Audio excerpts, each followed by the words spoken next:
Quelque temps après, pendant que Cheikh Ibrahim entretenait la belle persienne sur un autre sujet, Noureddin, à son tour, le pria de vouloir bien allumer quelques lustres, sans prendre garde que toutes les bougies étaient allumées.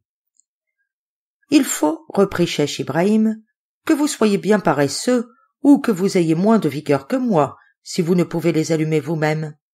Allez, allumez-les, mais n'en allumez que 3. » Au lieu de n'en allumer que ce nombre, il les alluma tous et ouvrit les 80 fenêtres, à quoi Cheikh Ibrahim, attaché à s'entretenir avec la belle persienne, ne fit pas de réflexion. Le calife Haroun al-Rachid n'était pas encore retiré alors. Il était dans un salon de son palais, qui avançait jusqu'au Tigre, et qui avait vue, du côté du jardin et du pavillon, des peintures. Par hasard, il ouvrit une fenêtre de ce côté-là, et il fut extrêmement étonné de voir le pavillon tout illuminé, et d'autant plus qu'à la grande clarté, il crut d'abord que le feu était dans la ville. Le grand vizir Giafar était encore avec lui, et il n'attendait que le moment que le calife se retirât pour retourner chez lui. Le calife l'appela dans une grande colère. « Vizir négligent !» s'écria-t-il. « Viens ça, approche-toi, regarde le pavillon des peintures, et dis-moi pourquoi il est allumé à l'heure qu'il est, que je n'y suis pas. » Le grand vizir trembla à cette nouvelle, de la crainte qu'il eut que cela ne fût. Il s'approcha, et il trembla davantage dès qu'il eut vu que ce que le calife lui avait dit était vrai. Il fallait cependant un prétexte pour l'apaiser. « Commandeur des croyants, dit-il, je ne puis dire autre chose là-dessus à votre majesté, sinon qu'il y a 4 ou 5 jours que Cheikh Ibrahim vint se présenter à moi. Il me témoigna qu'il avait dessein de faire une assemblée des ministres de sa mosquée pour une certaine cérémonie qu'il était bien aise de faire sous l'heureux règne de votre majesté. Je lui demandai ce qu'il souhaitait que je fisse pour son service en cette rencontre. Sur quoi il me supplia d'obtenir de votre majesté qu'il lui fût permis de faire l'assemblée et la cérémonie dans le pavillon. Je le renvoyai en lui disant qu'il le pouvait faire et que je ne manquerais pas d'en parler à votre majesté. Je lui demande pardon de l'avoir oublié. Cheikh Ibrahim apparemment, poursuivit-il, a choisi ce jour pour la cérémonie, et en régalant les ministres de sa mosquée, il a voulu sans doute leur donner le plaisir de cette illumination. « Giafar, reprit le calife d'un ton qui marquait qu'il était un peu apaisé, selon ce que tu viens de me dire, tu as commis 3 fautes qui ne sont point pardonnables. La première, d'avoir donné à Cheikh Ibrahim la permission de faire cette cérémonie dans mon pavillon. Un simple concierge n'est pas un officier assez considérable pour mériter tant d'honneur. La seconde, de ne m'en avoir point parlé. Et la troisième, de n'avoir pas pénétré dans la véritable intention de ce bonhomme. En effet, je suis persuadé qu'il n'en a pas eu d'autre que de voir s'il n'obtiendrait pas une gratification pour l'aider à faire cette dépense. Tu n'y as pas songé, et je ne lui donne plus le tort de se venger de ne l'avoir pas obtenue, par la dépense plus grande de cette illumination. » Le grand vizir Giafar, joyeux de ce que le calife prenait la chose sur ce ton, se chargea avec plaisir des fautes qu'il venait de lui reprocher, et il avoua franchement qu'il avait tort de n'avoir pas donné quelques pièces d'or à Cheikh Ibrahim. « Puisque cela est ainsi, ajouta le calife en souriant, il est juste que tu sois puni de tes fautes. Mais la punition en sera légère. C'est que tu passeras le reste de la nuit, comme moi, avec ces bonnes gens que je suis bien aise de voir. Pendant que je vais prendre un habit de bourgeois, va te déguiser de même avec Mesrour, et venez tous deux avec moi. » Le vizir Giafar voulut lui représenter qu'il était tard, et que la compagnie ne serait retirée avant qu'il fût arrivé. Mais il répartit qu'il voulait y aller absolument. Comme il n'était rien de ce que le vizir lui avait dit, le vizir fut au désespoir de cette résolution, mais il fallait obéir et ne pas répliquer. Le calife sortit donc de son palais, déguisé en bourgeois, avec le grand vizir Giafar et Mesrour, chef des eunuques, et marcha par les rues de Bagdad, jusqu'à ce qu'il arrivât au jardin. La porte était ouverte par la négligence de Cheikh Ibrahim, qui avait oublié de la fermer en revenant d'acheter du vin. Le calife en fut scandalisé. « Giafar, dit-il au grand vizir, que veut dire que la porte est ouverte à l'heure qu'il est? Serait-il possible que ce fût la coutume de Cheikh Ibrahim de la laisser ainsi ouverte la nuit? J'aime mieux croire que l'embarras de la fête lui ait fait commettre cette faute. Le calife entra dans le jardin, et quand il fut arrivé au pavillon, comme il ne voulait pas monter au salon avant de savoir ce qui s'y passait, il consulta avec le grand vizir s'il ne devait pas monter sur des arbres qui en étaient plus près pour s'en éclaircir. Mais en regardant la porte du salon, le grand vizir s'aperçut qu'elle était entr'ouverte et l'en avertit. Cheikh Ibrahim l'avait laissé ainsi lorsqu'il s'était laissé persuader d'entrer et de tenir compagnie à Noureddin et à la belle persienne. Le calife abandonna son premier dessein, il monta à la porte du salon sans faire de bruit, et la porte était entr'ouverte de manière qu'il pouvait voir ce qui était dedans sans être vu. Sa surprise fut des plus grandes quand il aperçut une dame d'une beauté sans égale et un jeune homme des mieux faits, avec Cheikh Ibrahim assis à table avec eux. Cheikh Ibrahim tenait la tasse à la main. « Ma belle dame, disait-il à la belle persienne, un bon buveur ne doit jamais boire sans chanter la chansonnette auparavant. Faites-moi l'honneur de m'écouter. En voici une des plus jolies. » Cheikh Ibrahim chanta, et le calife en fut d'autant plus étonné qu'il avait ignoré jusqu'alors qu'il but du vin, et qu'il l'avait cru un homme sage et posé, comme il le lui avait toujours paru. Il s'éloigna de la porte avec la même précaution qu'il s'en était approché, et vint au grand vizir Giafar, qui était sur l'escalier, quelques degrés au-dessus du perron. « Monte, lui dit-il, et vois si ceux qui sont là-dedans sont des ministres de mosquée, comme tu as voulu me le faire croire. » Du ton dont le calife prononça ces paroles, le grand vizir connut fort bien que la chose allait mal pour lui. Il monta, et en regardant par l'ouverture de la porte, il trembla de frayeur pour sa personne quand il eut vu les mêmes 3 personnes dans la situation et dans l'état où elles étaient. Il revint au calife tout confus et ne sut que lui dire. « Quel désordre, dit le calife, que des gens aient la hardiesse de venir se divertir dans mon jardin et dans mon pavillon. Que Cheikh Ibrahim leur donne entrée, les souffre et se divertissent avec eux. Je ne crois pas néanmoins que l'on puisse voir un jeune homme et une jeune dame mieux faits et mieux assortis.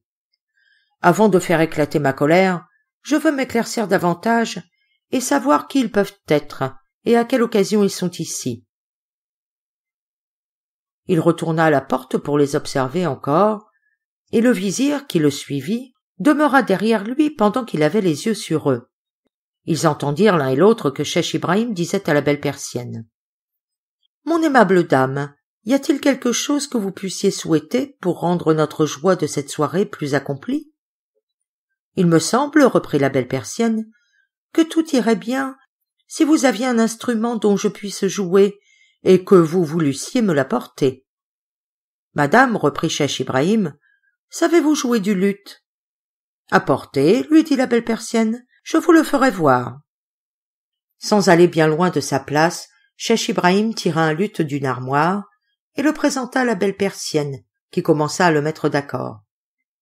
Le calife, cependant, se tourna du côté du grand vizir Giafar. « Giafar, lui dit-il, la jeune dame va jouer du luth. Si elle joue bien, je lui pardonnerai, de même qu'au jeune homme pour l'amour d'elle. Pour toi, je ne laisserai pas de te faire pendre. »« Commandeur des croyants, reprit le grand vizir, si cela est ainsi, je prie donc Dieu qu'elle joue mal. »« Pourquoi cela, reprit le calife. Plus nous serons de monde, répliqua le grand vizir, plus nous aurons lieu de nous consoler de mourir en belle et bonne compagnie. » Le calife, qui aimait les bons mots, se mit à rire de cette répartie, et en se retournant du côté de l'ouverture de la porte, il prêta l'oreille pour entendre jouer la belle persienne. La belle persienne préludait déjà d'une manière qui fit comprendre d'abord au calife qu'elle jouait en maître. Elle commença ensuite de chanter un air, et elle accompagna sa voix, qu'elle avait admirable, avec le luth, et elle le fit avec tant d'art et de perfection que le calife en fut charmé. Dès que la belle persienne eut achevé de chanter, le calife descendit de l'escalier, et le vizir Giafar le poursuivit. Quand il fut au bas, « De ma vie, dit-il au vizir, je n'ai entendu une plus belle voix, ni mieux jouer du luth. Isaac, que je croyais le plus habile joueur qu'il y eût au monde, n'en approche pas. J'en suis si content que je veux entrer pour l'entendre jouer devant moi.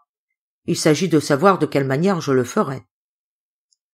Commandeur des croyants, reprit le grand vizir, si vous y entrez et que Cheikh Ibrahim vous reconnaisse, il en mourra de frayeur.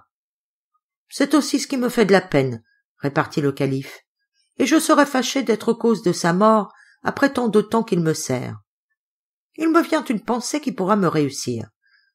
Demeure ici avec Mesrour et attendez dans la première allée que je revienne. Le voisinage du Tigre avait donné lieu au calife d'en détourner assez d'eau par-dessus une grande voûte bien terrassée pour former une belle pièce d'eau où ce qu'il y avait de plus beaux poissons dans le Tigre venait se retirer. Les pêcheurs le savaient bien, et ils eussent fort souhaité d'avoir la liberté d'y pêcher. Mais le calife avait défendu expressément à Cheikh Ibrahim de souffrir qu'aucun en approchât. Cette belle nuit, néanmoins, un pêcheur qui passait devant la porte du jardin depuis que le calife y était entré, et qu'il l'avait laissée ouverte comme il l'avait trouvée, avait profité de l'occasion et s'était coulé dans le jardin jusqu'à la pièce d'eau. Le pêcheur avait jeté ses filets, et il était prêt de les tirer au moment où le calife, qui, après la négligence de Cheikh Ibrahim, s'était douté de ce qui était arrivé et voulait profiter de cette conjoncture pour son dessein, vint au même endroit. Nonobstant son déguisement, le pêcheur le reconnut et se jeta aussitôt à ses pieds en lui demandant pardon et en s'excusant de sa pauvreté. « Relève-toi et ne crains rien, reprit le calife. Tire seulement tes filets, que je vois le poisson qu'il y aura. » Le pêcheur, rassuré, exécuta promptement ce que le calife souhaitait, et il amena 5 ou 6 beaux poissons, dont le calife choisit les 2 plus gros, qu'il fit attacher ensemble par la tête avec un brin d'arbrisseau. Il dit ensuite au pêcheur: « Donne-moi ton habit et prends le mien. » L'échange se fit en peu de moments, et dès que le calife fut habillé en pêcheur, jusqu'à la chaussure et au turban. « Prends tes filets, dit-il au pêcheur, et va faire tes affaires. » Quand le pêcheur fut parti, fort content de sa bonne fortune, le calife prit les 2 poissons à la main et alla retrouver le grand vizir Giafar et Mesrour. Il s'arrêta devant le grand vizir, et le grand vizir ne le reconnut pas. « Que demandes-tu » lui dit-il. « Va, passe ton chemin. » Le calife se mit aussitôt à rire, et le grand vizir le reconnut. « Commandeur des croyants, s'écria-t-il, est-il possible que ce soit vous? Je ne vous reconnaissais pas, et je vous demande 1000 pardons de mon incivilité. Vous pouvez entrer présentement dans le salon, sans craindre que Cheikh Ibrahim vous reconnaisse. »« Restez donc encore ici, lui dit-il et à Mesrour, pendant que je vais faire mon personnage. » Le calife monta au salon et frappa à la porte. Noureddin, qui l'entendit le premier, en avertit Cheikh Ibrahim, et Cheikh Ibrahim demanda qui c'était. Le calife ouvrit la porte, et en avançant seulement un pas dans le salon pour se faire voir. « Cheikh Ibrahim, répondit-il, je suis le pêcheur Kérim.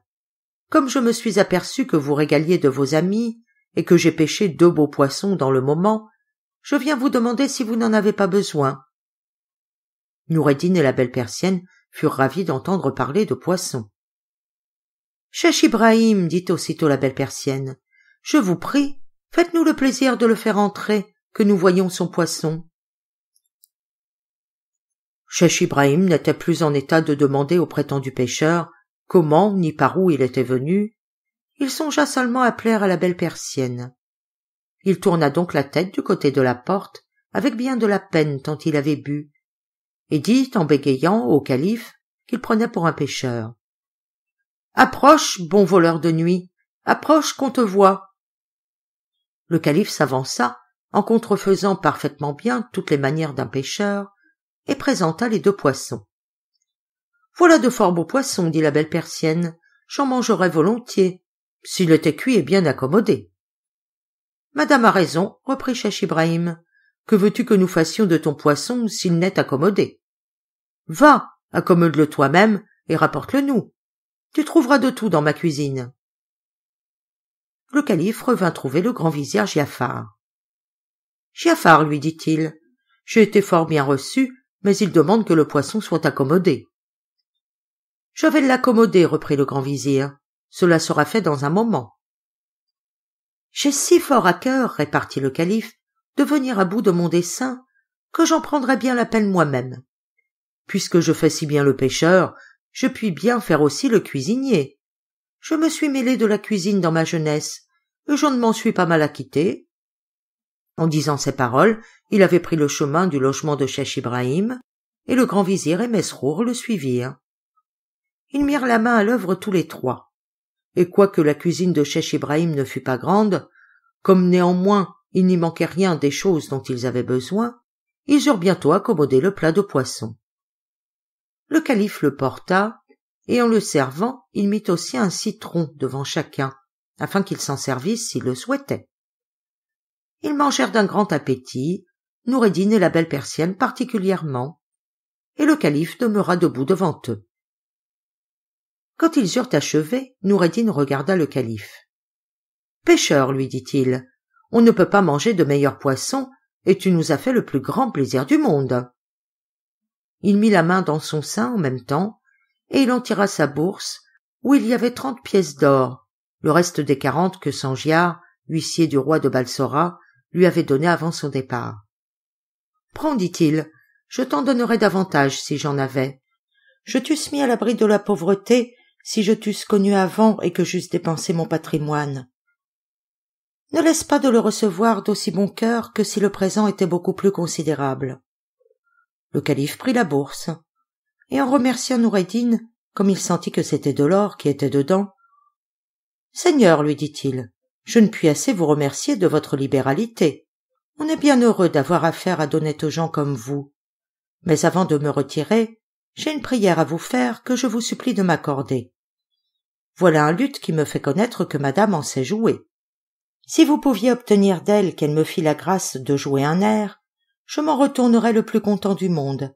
C'est un instrument que j'aime passionnément. » « Belle persienne, dit aussitôt Noureddin en s'adressant à elle, je vous demande cette grâce, j'espère que vous ne me refuserez pas. » Elle prit le luth, et après l'avoir accordé en peu de moments, elle joua et chanta un air qui enleva le calife. En achevant, elle continua de jouer sans chanter, et elle le fit avec tant de force et d'agrément qu'il fut ravi comme en extase, quand la belle persienne eut cessé de jouer. « Ah !» s'écria le calife, « quelle voix, quelle main et quel jeu! A-t-on jamais mieux chanté, mieux joué du luth? Jamais on n'a rien vu ni entendu de pareil. » Noureddin, accoutumé de donner ce qui lui appartenait à ceux qui en faisaient les louanges. « Pêcheur, reprit-il, je vois bien que tu t'y connais, puisqu'elle te plaît si fort. C'est à toi, je t'en fais présent. » En même temps, il se leva, prit sa robe qu'il avait quittée, et il voulut partir et laisser le calife, qu'il ne connaissait que pour un pêcheur, en possession de la belle persienne. La belle persienne, extrêmement étonnée de la libéralité de Noureddin, le retint. « Seigneur, lui dit-elle en le regardant tendrement, où prétendez-vous donc aller? Remettez-vous à votre place, je vous en supplie, et écoutez ce que je vais jouer et chanter. » Il fit ce qu'elle souhaitait. Et alors, en touchant le luth et en le regardant, les larmes aux yeux, elle chanta des vers qu'elle fit sur le champ, et elle lui reprocha vivement le peu d'amour qu'il avait pour elle, puisqu'il l'abandonnait si facilement à Kérim et avec tant de dureté. Elle voulait dire, sans s'expliquer davantage, à un pêcheur tel que Kérim, qu'elle ne connaissait pas pour le calife non plus que lui. En achevant, elle posa le luth près d'elle, et porta son mouchoir au visage pour cacher ses larmes qu'elle ne pouvait retenir. Noureddin ne répondit pas un mot à ses reproches, et il marqua par son silence qu'il ne se repentait pas de la donation qu'il avait faite.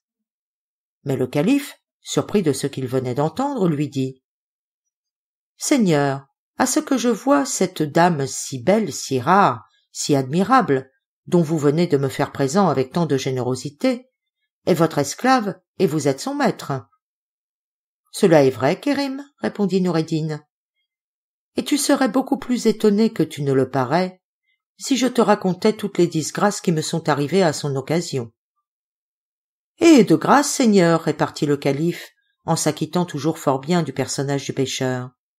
Obligez-moi de me faire part de votre histoire. » Noureddin, qui venait de faire pour lui d'autres choses de plus grande conséquence, quoiqu'il ne le regardât que comme pêcheur, voulut bien avoir encore cette complaisance. Il lui raconta toute son histoire, à commencer par l'achat que le vizir son père avait fait de la belle personne pour le roi Balsora, et n'omit rien de ce qu'il avait fait et de tout ce qui lui était arrivé jusqu'à son arrivée à Bagdad avec elle et jusqu'au moment où il lui parlait. Quand Noureddin eut achevé. « Et présentement, où allez-vous » demanda le calife.